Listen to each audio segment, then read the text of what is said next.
साथियों, railway group D में waiting list के माध्यम से अलग अलग जोन में वैकेंसीज को भरा जा रहा है, फिल किया जा रहा है। खासकर कि ये वीडियो उन लोगों के लिए बहुत खास होगा जो अभी अभी ज्वाइन किए हैं या फिर जिनका ट्रेनिंग चल रहा है या जिनका वेटिंग लिस्ट में नाम आया है। आप लोगों के दिमाग में होता है कि हम किस तरह के कार्य करने पड़ेंगे। बहुत सारे लोगों को तो मालूम ही नहीं होता कि हमें किस किस कार्य से गुजरना पड़ेगा। एक बात आप यहाँ पे अच्छे से जान लें कि ग्रुप डी का मतलब है मल्टीटास्किंग जॉब, यानी कि इसमें कोई भी काम आपका फिक्स नहीं है। आपको आज कुछ और काम पे भेजा गया तो कल आपका काम दूसरा भी हो सकता है। तो आप जान लीजिए, this is a multitasking job.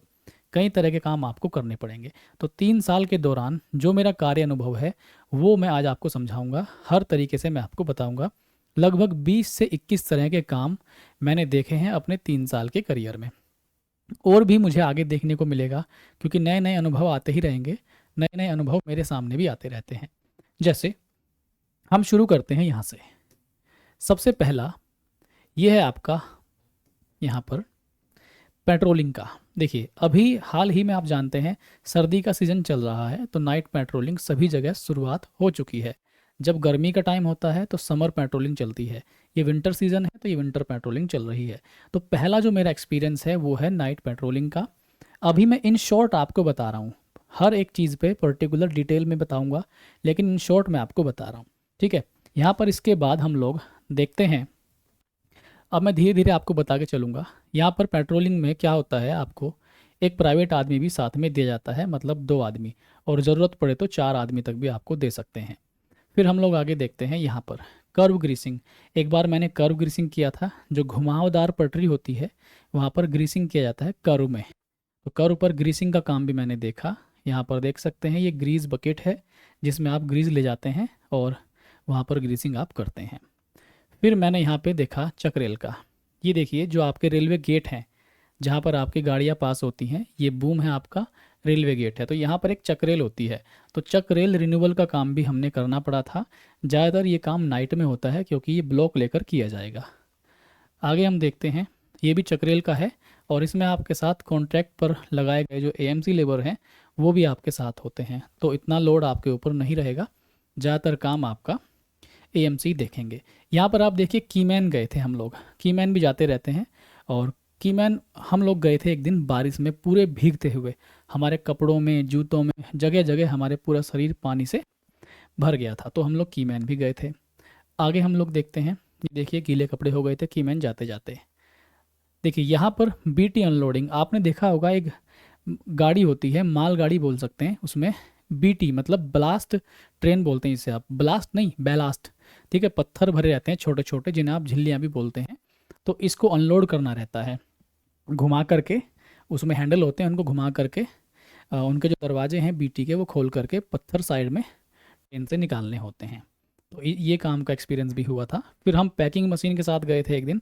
Packing machine में हम लोग गए थे और वहाँ पे हमें गेज और लेवल लेके जाना पड़ता है और उसे नोट करना पड़ता है। और अगर हमें क्लियरेंस के लिए कहा जाए तो हमें क्लियरेंस भी करना पड़ता है। क्लियरेंस का मतलब क्या है, जब पैकिंग मशीन पैकिंग करती है तो पत्थर ऊपर आ जाते हैं थोड़े बहुत, तो उन्हें हमें साइड में सही से ठीक ठाक करना होता है ताकि ट्रैक पे चलने में आसानी रहे। फिर हमारा ये नाइट नाइट पैकिंग का ही एक फ़ोटो मैंने लिया था, इसको आप देख सकते हैं। दूसरा, मुझे एक दिन लगाया गया था नाइट वॉचमैन पर। ऑफिस में नाइट वॉचमैन की ड्यूटी लगाई गई थी और एक दिन मुझे डे में भी वॉचमैन रखा गया था।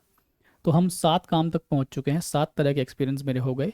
ये दूसरा था बूम रिपेयरिंग। यहाँ पे आप देख सकते हैं जो भी आपके रेलवे गेट होते हैं उनमें दोनों तरफ फाटक होते हैं, इस तरह से डंडा आके गिर जाता है। तो इसमें कभी कभी क्या होता है, कोई गाड़ी टक्कर मार देती है, कोई भी व्हीकल, जैसे कोई लॉरी आ रही है, कोई ट्रक आ रहा है, तो इसमें टक्कर मार देता है तो ये बीच में से बेंड हो जाती है। तो कभी कभी तो ये टूट भी जाती है। ठीक है, तो फिर हमें इसे वेल्डिंग के माध्यम से रिपेयर करना रहता है, तो वो काम भी हमने किया।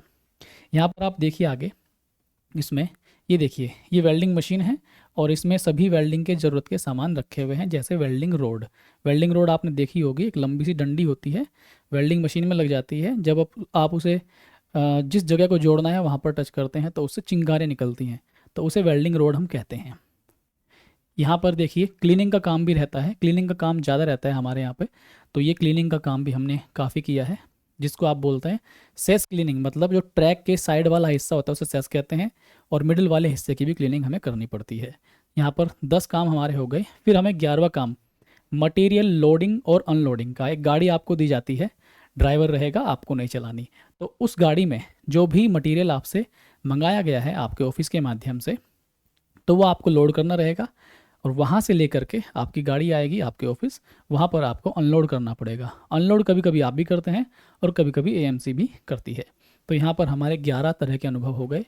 फिर हमने ये देखा, ये सब हमने उसमें लोड किया था और ये फिर हमने अनलोड किया था लॉरी में। नेक्स्ट हम देखते हैं, एक दिन एडीएन इंस्पेक्शन गया था विथ ट्रॉली। तो मैं यहाँ पे ट्रॉली पे बैठ के गया था एडीएन सर के साथ, और साथ में और भी साथी थे जो ट्रॉली मैन वगैरह होते हैं। तो ये मेरा 12वां अनुभव था। इसके बाद डीजल कलेक्शन के लिए गए थे हम स्टोर से। तो जो रेलवे के स्टोर बने हुए होते हैं वहाँ से डीजल कलेक्शन हमने किया था, और भी ज़रूरत के सामान जैसे साबुन। अब जो कर्मचारी हैं उनके हाथ ऑयल में ग्रीस में ख़राब हो जाते हैं, तो साबुन भी लेके आए थे हम लोग वहाँ से, टॉवल लेके आए थे, कपड़े लेके आए थे। और ऑफिस में जो काम है वो डॉक्यूमेंट्स पर होता है, कागज़ों पर होता है, कागजी कार्रवाई के लिए कुछ रजिस्टर वगैरह भी वहाँ से हम लोग लेके आए थे।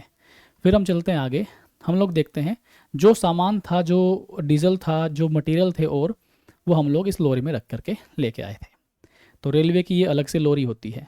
फिर ये आपका पेंटिंग वर्क, हमें इस तरह से पेंटिंग वर्क दिया गया था जिस पे हमें ये वाइट कलर करके रेड कलर करना था, और उसमें हमें IR लिखना था। ये पोल आपने देखा होगा रेलवे ट्रैक के साइड में लगे रहते हैं, इसका मतलब यहाँ तक रेलवे की ज़मीन है। समझ गए आप लोग? इन शॉर्ट मैं आपको सारी जानकारी दे रहा हूँ। फिर हम लोग 15वां कार्य हमने किया, USFD के साथ में एक दिन गया था। एक 16वां कार्य डे वॉचमैन और पैकिंग बॉक्सिंग मैनुअली। तो पैकिंग और बॉक्सिंग भी करते हैं हम लोग मैनुअली, ये हमने खुद से की थी विदाउट मशीन। ठीक। हाइट गेज रिपेयर किया था हमने, और CMS रिन्यूअल किया था, और मेडिसिन स्प्रे किया था, जो साइड में घास होता है उस पर मेडिसिन स्प्रे किया गया था। नाइट वॉचमैन इन रेनी सीजन। एक बार क्या हुआ, बहुत तेज़ बारिश होने लगी। यहाँ पे बारिश इतनी ज़्यादा थी कि जो रेलवे के नीचे से पानी निकलने का रास्ता होता है, जिसे आप पुलिया बोल देते हैं या ब्रिज बोल देते हैं, उसमें पानी का जो लेवल था वो डेंजर लेवल से ऊपर हो रहा था। तो वहाँ पे मुझे एक दिन नाइट में, और मेरे साथ एक प्राइवेट लड़के को नाइट में रखा गया था, ये देखने के लिए कि पानी ब्रिज से ऊपर तो नहीं आ रहा, या ट्रैक में किसी तरह की कोई प्रॉब्लम तो नहीं है पानी ज़्यादा होने से। तो वहाँ पर भी मुझे एक दिन कार्य करना पड़ा था। यहाँ पर मैं कुछ चित्रों के माध्यम से आपको दिखा देता हूँ। ये CMS होता है। CMS, जब इसका ये वाला हिस्सा ख़राब हो जाता है तो इसको हमें चेंज करना पड़ता है, तो ये हमने चेंज किया था। फिर यहाँ पे आप देखते हैं हाइट गेज। रेलवे में इस तरह का हाइट गेज होता है। आप देखते हैं जब कोई भी गाड़ी या कोई भी व्हीकल गेट को क्रॉस करता है, तो इस हाइट से ऊपर का कोई भी व्हीकल पार नहीं कर सकता। ये दोनों साइड लगा रहेगा। ठीक है, ये दोनों साइड लगा रहेगा। इस हाइट से ऊपर का कोई भी व्हीकल गेट में एंट्री नहीं कर सकता। तो ये कुछ इस तरह के मेरे अनुभव थे, और कितने अनुभव मैंने आपसे साझा किए, ये थे मेरे टोटल यहाँ पर 20 से 21 अनुभव थे जो मैंने अपने 3 साल के कार्यकाल में देखे। आगे और भी अनुभव जो मैं देखूंगा वो मैं आपसे शेयर कर दूंगा। इनके ऊपर पूरा डिटेल वीडियो मैं आपको बता दूंगा कि किस तरह के काम में किस किस तरह की चुनौतियां होती हैं। जैसे पेट्रोलिंग का मैं अभी जा रहा हूँ पेट्रोलिंग के लिए कंटिन्यू, तो मैं उसका पूरा वीडियो आपके लिए बताऊंगा, ताकि जब आप कभी जाएं तो आप लोग बच जाएं उस चीज़ से।